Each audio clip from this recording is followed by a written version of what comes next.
creo que podríamos enfocar varias cuestiones. O sea, en primer lugar, el tema de lo que es la física aplicada a las cuestiones relativas a la astrología, la importancia de la física en la astrología, el concepto de naturaleza y también pues, el cariz epistemológico, el cariz simbólico, o el cariz causal, o la diferencia entre entre las diferentes causas. Y creo que por esa vía podríamos iniciar, ¿no? En primer lugar, yo pues sostengo, ¿de acuerdo? Pues que los signos se expresan a través de sus naturalezas y que cuando estamos hablando de naturalezas, pues estamos hablando de unas características que se corresponden pues con determinadas manifestaciones y que esas manifestaciones en el templado tienen unas repercusiones. Entonces, el movimiento de los astros, obviamente, ya desde el Sol y la Luna, pues influye en la expresión de todas las cosas vivas dentro del orbe sublunar, ¿no? Entonces, bajo esa premisa, bien es cierto que podemos establecer un sistema dentro de este orden implicado, que es un orden natural, pues un orden explicado que se corresponde, se manifiesta a través de símbolos, ¿no? Entonces, y de un sistema simbólico que reposa en la construcción de un lenguaje formal, ¿no? Y también un lenguaje pues, que adquiere en determinadas circunstancias pues, un cariz alegórico. Pero yo lo que sostengo es que ese cariz alegórico, en el cual pues, vemos una sucesión de relaciones de índole significativo, determinadas condiciones naturales, está precisamente basada en principios físicos. Y que por lo tanto existe una causalidad física de la que dan cuenta los periodos planetarios. Y que eso pues, se expresa a través de los diferentes lugares a partir de la disposición del círculo eclíptico alrededor del Ecuador. Y yo pues, he leído en alguna parte que dices que la astrología es básicamente una forma de poesía o No suena algo que diría yo, pero me gusta. Sí, básicamente un género literario. Entonces, la cuestión ¿es la astrología un género literario? ¿Es un mecanismo para hacer de la expresión de los movimientos astronómicos pues una narrativa, ¿cómo decís los americanos? De ficción. No creo. No creo que yo haya usado esas palabras y no creo que haya sido lo que esté intentado transmitir. Sí pienso que la astrología es un lenguaje, eso es una cosa que yo diría mucho, pero los lenguajes tienen correspondencias de alguna manera, tienen correspondencia con la realidad que intentan describir, que no son necesariamente por diseño.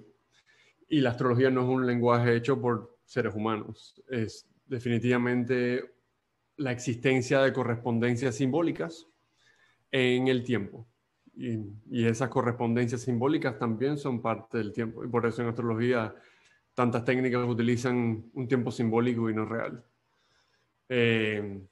¿Por qué existen estas correspondencias? Debe tener una causa física. Porque no se me ocurre que haya algo que escape a la física si la entendemos en sus premisas más fundamentales, que serán cuestionables, pero la física intenta describir todo lo que sucede en su nivel más elemental, con diversas premisas y diversos sesgos y diversas limitaciones de estudio, porque sigue siendo algo que necesita corroboración a un nivel que la vida macro no puede proveer. Y no estoy hablando solamente de astrología aquí, hablo de muchas ciencias sociales. Pero volviendo al punto anterior, simplemente pienso de que hay una correspondencia simbólica entre las cosas que puede ser estudiada, pero para la cual no se ha ofrecido ningún tipo de explicación satisfactoria.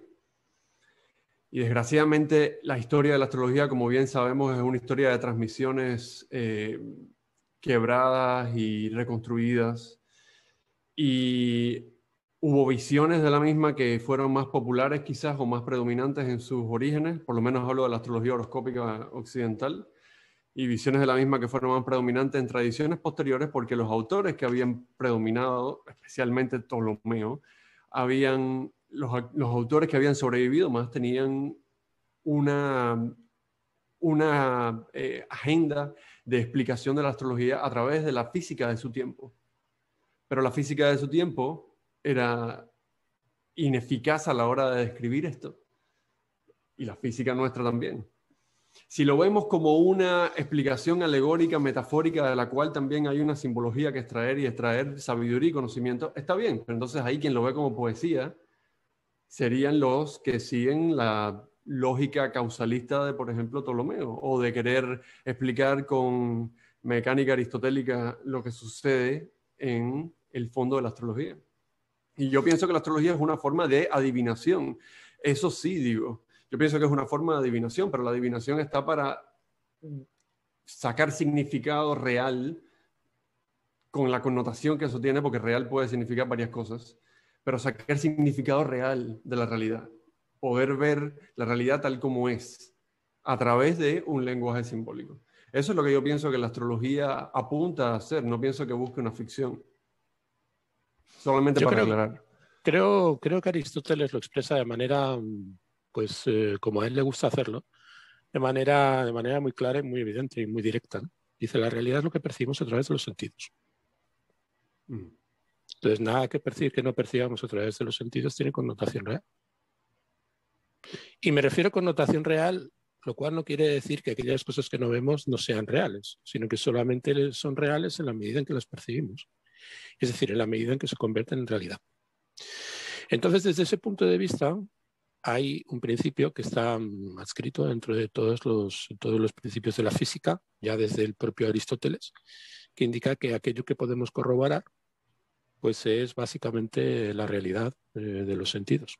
Y cuando tú decías el lenguaje, pues sirve para dar cuenta de la realidad. No. La realidad no existe hasta que no le ponemos nombre.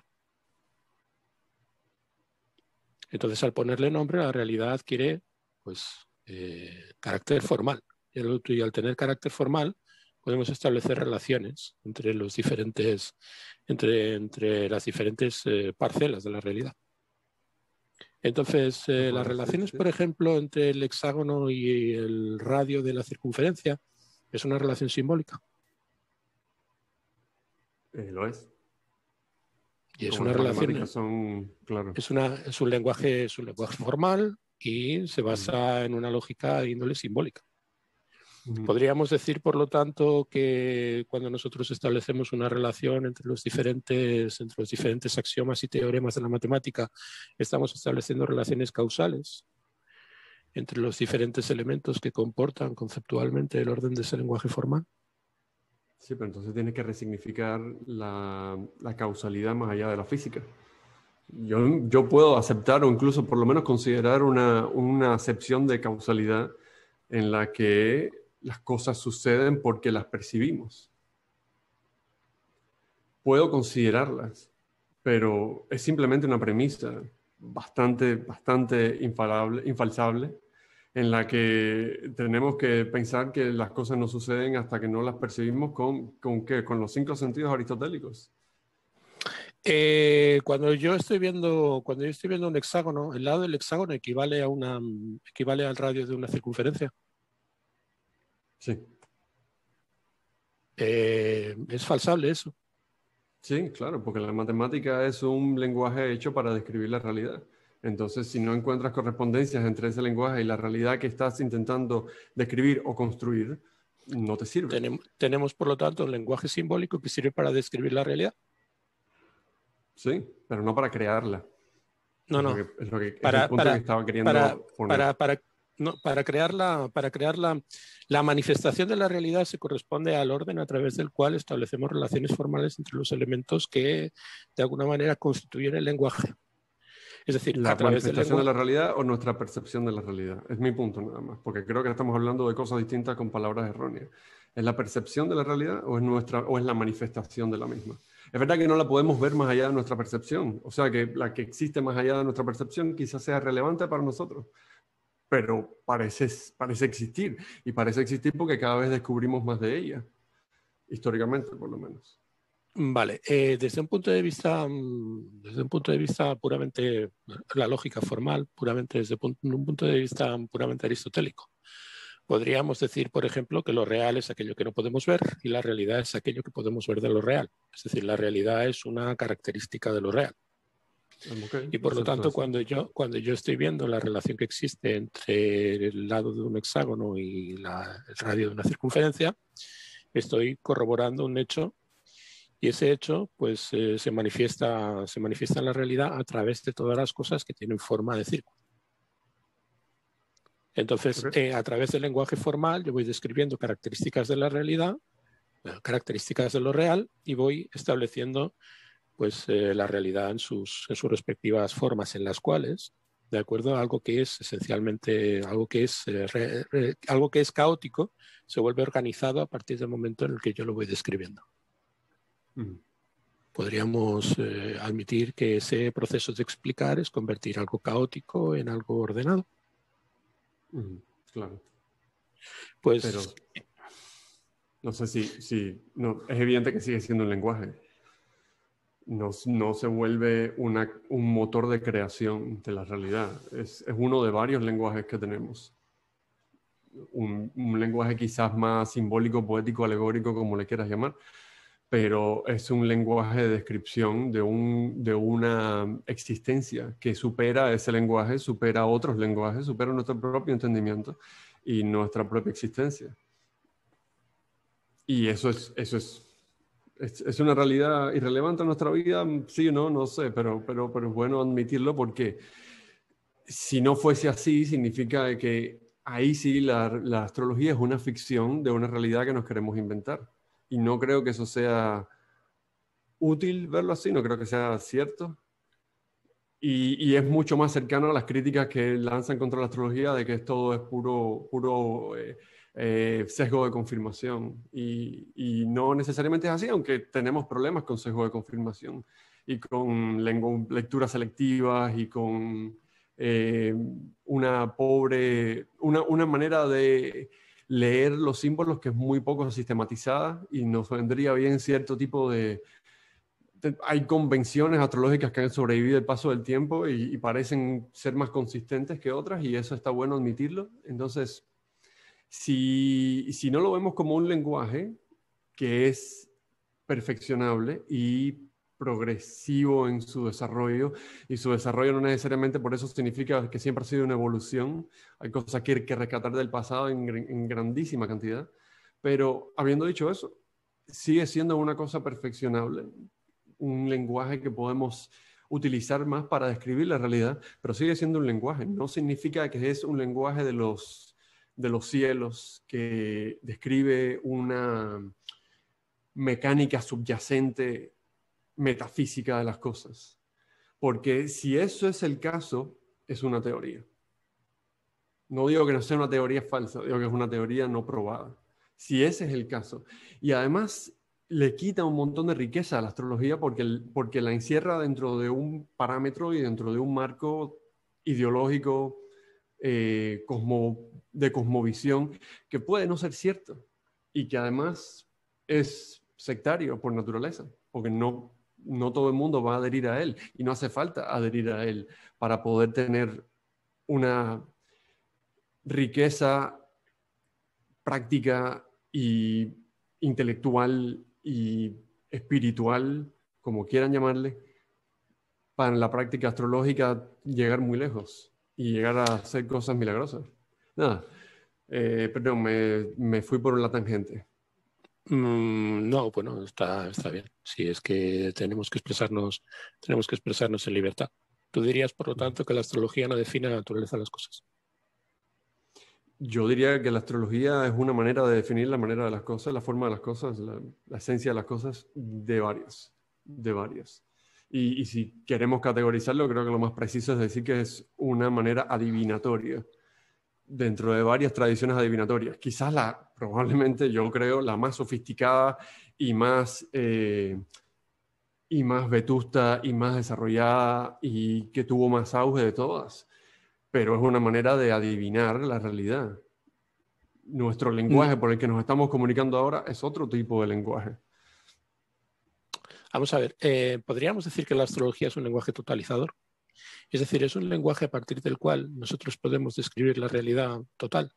Es un lenguaje capaz, a partir de la articulación de sus respectivos signos, de construir un lenguaje formal que nos permita explicar la realidad en su conjunto. Yo lo creo, es una premisa. Sí, pienso que sí, pero no necesariamente eso es real por la siguiente razón. La astrología sigue siendo un lenguaje que tenemos que traducir a nuestra inteligencia y a nuestro entendimiento.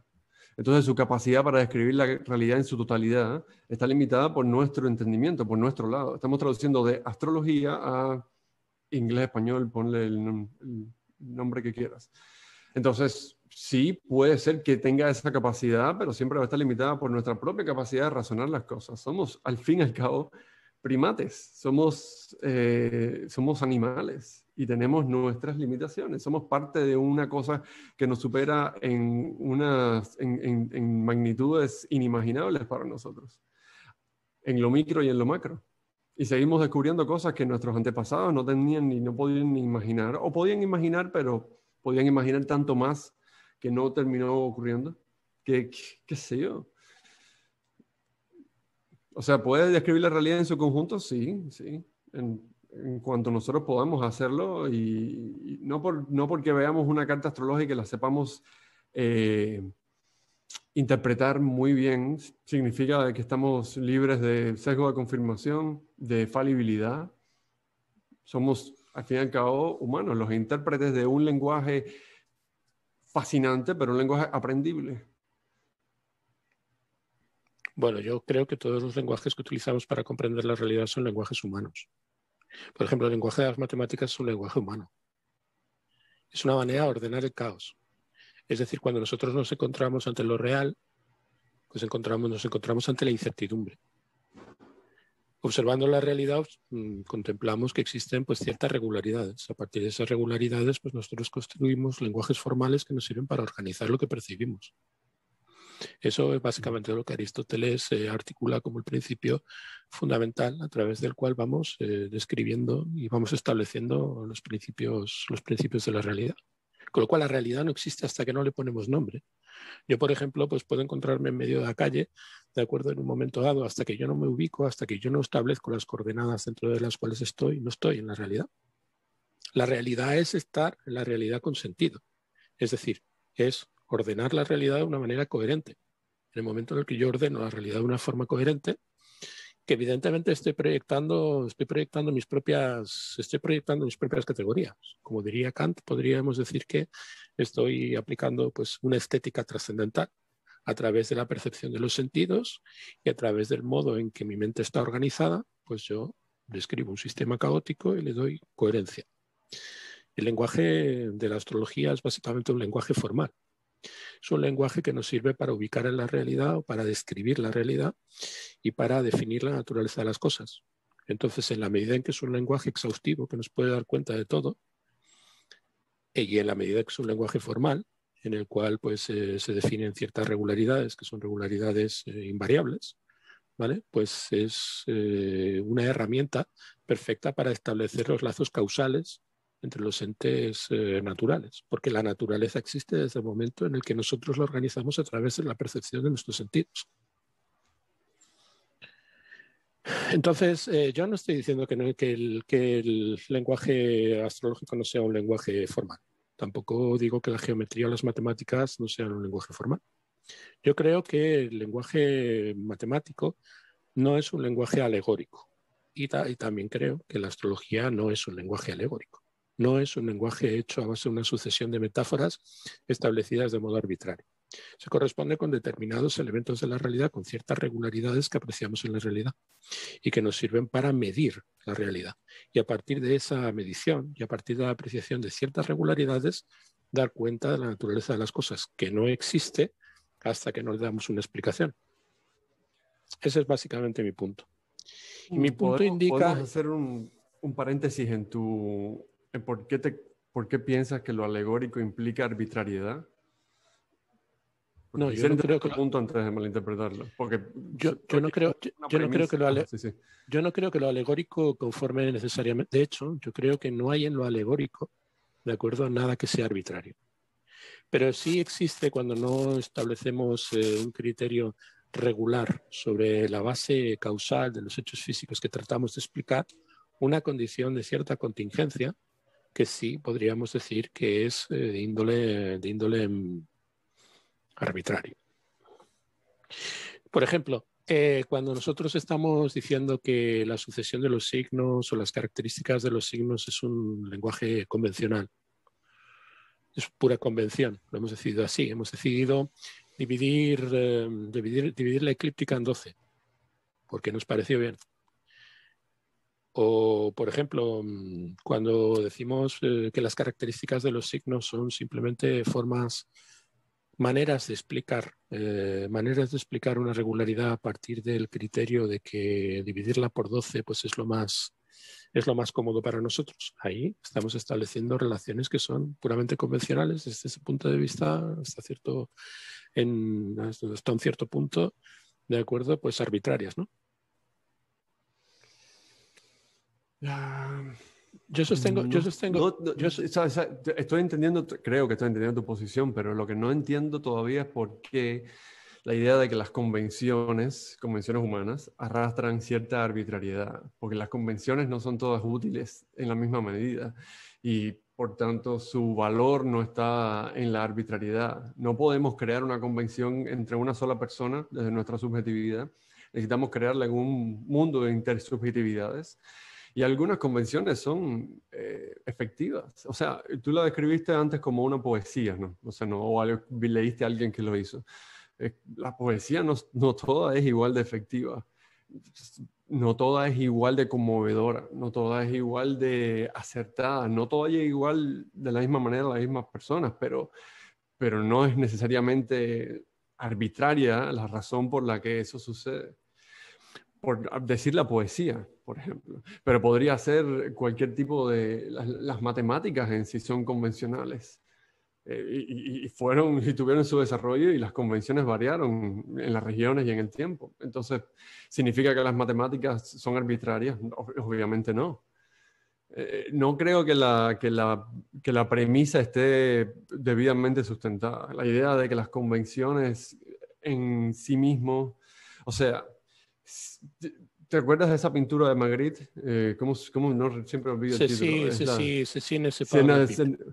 Ceci ne se Exacto. pas une pipe. Ce n'est pas un pipe. Esto no es una pipa. Y el título tiene otro nombre, incluso lo puedo buscar ahora. Tiene un título distinto. Ce n'est pas un pipe. Ok. Lo que dice, se llama La traición de las imágenes. La traición de las imágenes se llama. Es fabuloso.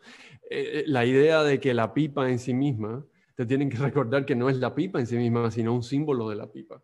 Y sabemos que es una pipa porque hemos visto una pipa, porque sabemos cómo las pipas usualmente se ven, nos han enseñado esa categoría. O sea, tú sabes, a lo mejor, no sé, yo nunca he ido a Japón y yo estoy bastante seguro de que Japón existe. Nunca lo experimenté con mis 5 sentidos. Nunca lo experimenté con mis 20 y pico sentidos, si quieres pensar en los sentidos más descubiertos hoy en día, no con sentidos que no hemos descubierto todavía. No lo he experimentado. Lo único que he experimentado es información sobre que Japón existe. Información muy vívida, muy replicada a la realidad, muy bien replicada a nivel de detalle, pero al fin y al cabo era una imagen. Yo no fui a Japón cuando estaba viendo un programa de viajes de Japón. Y esto me parece que a lo mejor es simplemente una creencia mía que no está fundamentada en la experiencia inmediata, probablemente lo es, pero aún así estoy bastante seguro de que está Japón ahí, aunque yo nunca lo haya experimentado. Y estoy seguro de que si un bebé jamás ha experimentado el mundo, aún así sé que el mundo existe y el bebé también. ¿Por qué voy a...? No creo que estemos de acuerdo en esas premisas básicas. Yo sigo, cuando tú dices que la realidad no existe hasta que la formalizamos, creo que estamos hablando de conceptos diferentes de la palabra existir, del verbo existir. Desde un punto de Así vista que, heideggeriano, existir es básicamente Dasein, ser ahí. Cuando una cosa está ahí, existe. Existir, ser ahí. Entonces hay un Dasein, un ser ahí, y hay un Sein, que es el ser. El ser es el ser en sí mismo, no tiene ningún tipo de consistencia, sino en la medida en que somos capaces de separarnos y percibirlo a través de nuestros sentidos o a través de nuestra razón. Hay dos niveles, el nivel de los sentidos y el nivel de la razón. El nivel de la razón construye a partir de elementos formales que se corresponden a través de una sucesión de causas necesarias, pues un orden organizado que de alguna manera da cuenta de un espectro de acontecimientos de índole caótica, que no son acontecimientos mientras son caóticos, que son acontecimientos mientras los voy organizando. Pero cuando tú, por ejemplo, me estás hablando de la experiencia de Japón, o sea, yo eso recuerdo que lo explicaba en mis clases de filosofía en la librería de bolsillo. Es la diferencia que hay entre vivencia y experiencia. Cuando yo vivo una cosa, en realidad no la estoy experimentando. La estoy experimentando cuando empiezo a explicar la cosa.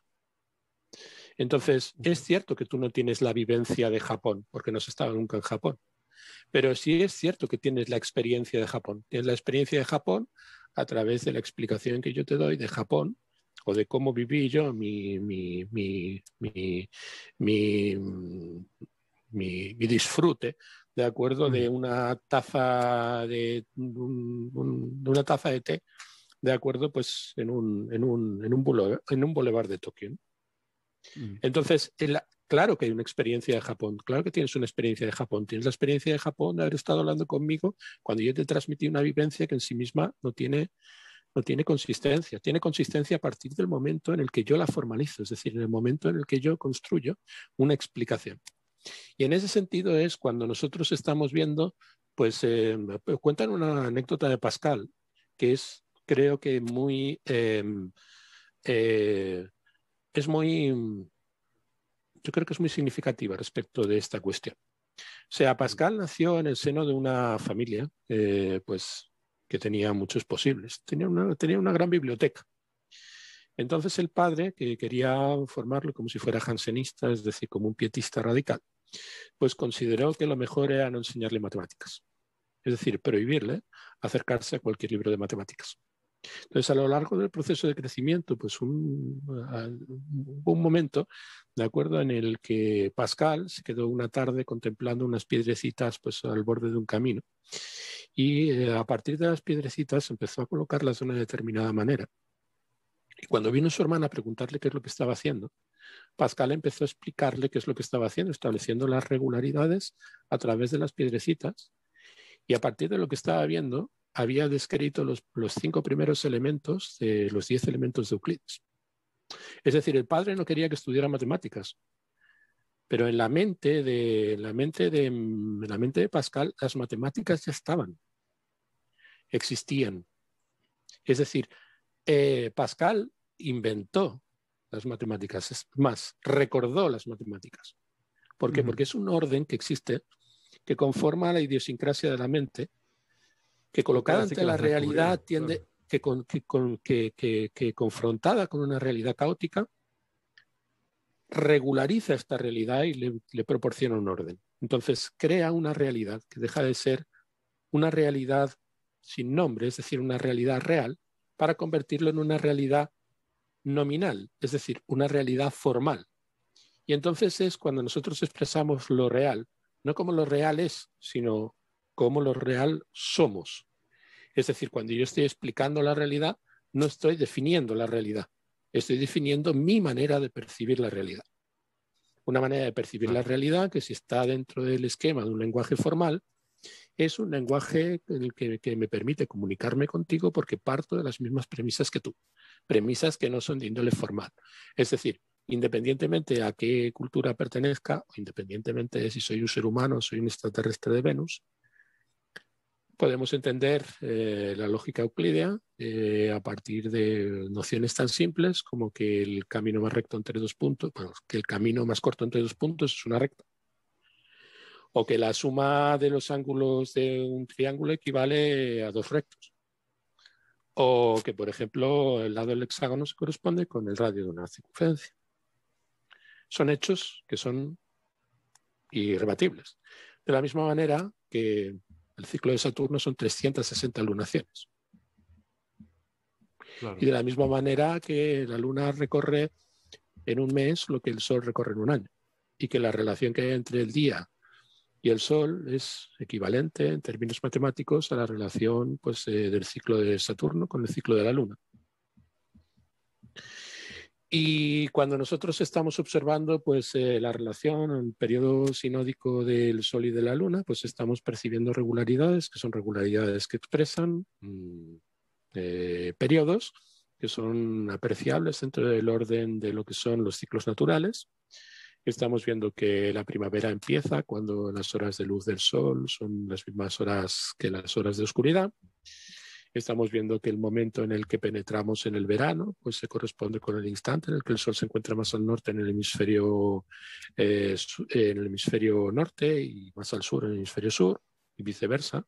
Estamos viendo, por lo tanto, que cuando el Sol se encuentra lo más cerca del horizonte posible es cuando se corresponde con el solsticio, perdón, con el equinoccio, no, con el solsticio de invierno, ¿vale?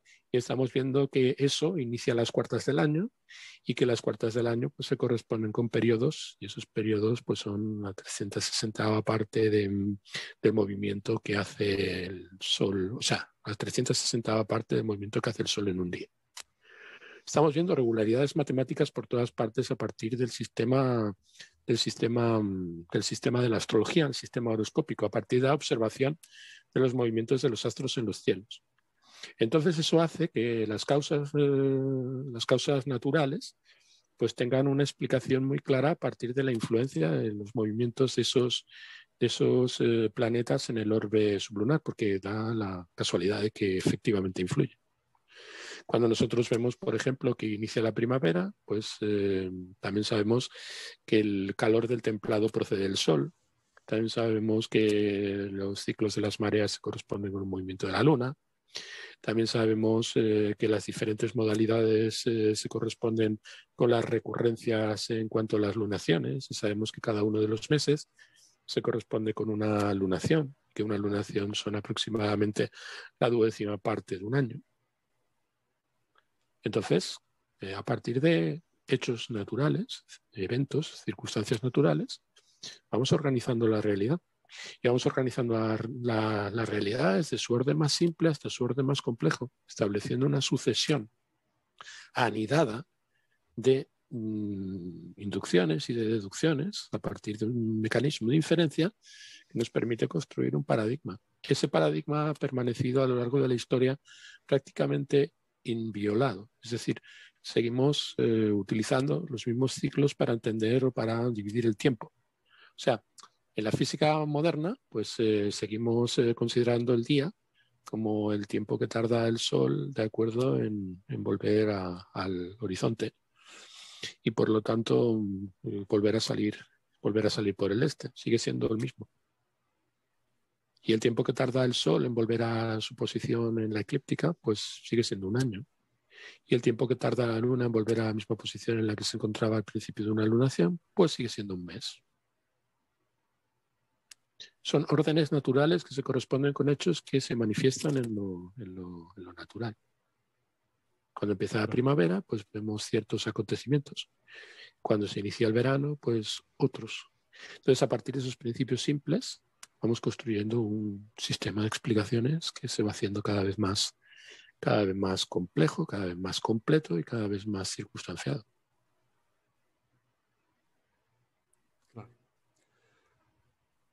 Okay. Utilizamos un lenguaje simbólico. Utilizamos un lenguaje simbólico para categorizar todos esos hechos. Estás categorizando muchas cosas que son simplemente teoría, Albert. Me hubiera gustado hacer una lista de todas las cosas en las que estamos en desacuerdo acá, pero no la hice. Déjame tratar de recordar todo. Quizás yendo de atrás para adelante. Que alguien te cuente algo, no crea ese algo. Ese algo puede ser algo completamente irreal. Yo te puedo decir que porque me hayan hablado del nirvana, no he experimentado el nirvana. Ni siquiera sé que puedo explicarlo. Lo que sí sé es que el nirvana existe como concepto abstracto en el mundo. sé que existe como convención. No necesariamente por eso sé que existe. Yo te puedo hablar de unicornios, no necesariamente porque yo te hable de unicornios van a existir. Eso por un lado.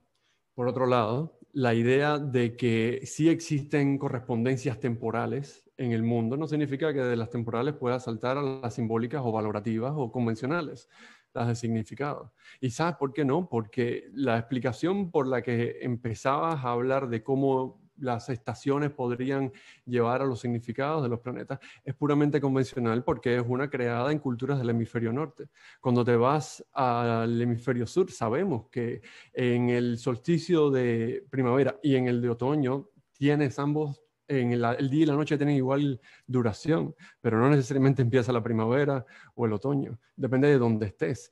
Y la realidad es que la astrología se derivó de convenciones que eran locales para lo que debería ser un lenguaje universal, global por lo menos. Eso por un lado. Y por otro, no significa que porque haya claramente evidente correspondencia causal entre ciertos fenómenos astrales y ciertos fenómenos terrestres, podemos decir que todo lo terrestre está causado por lo astral. No porque la luna causa las mareas significa que la luna va a llegar a simbolizar de vez en cuando, en ciertas posiciones, en ciertos momentos, cosas sobre nuestras madres o sobre las mujeres en general, o sobre nuestro mundo emocional o sobre los cuerpos físicos. Estas convenciones simbólicas de la astrología son No son convenciones contextuales. simbólicas. No son convenciones simbólicas. Como la matemática también lo es. La matemática simplemente es un lenguaje que cuando Pascal descubrió, no creó, cuando Pascal empezó a reinventar y luego le fue revelado, como seguro le enseñaron matemáticas en su juventud, cuando Pascal llegó a descubrir la matemática, estaba descubriendo un lenguaje que eficazmente, eficientemente describe la realidad, como la astrología puede ser. No necesariamente la astrología causa la realidad, y mucho menos viene acompañada de una explicación de cómo los astros causan cada pequeño detalle de nuestra vida.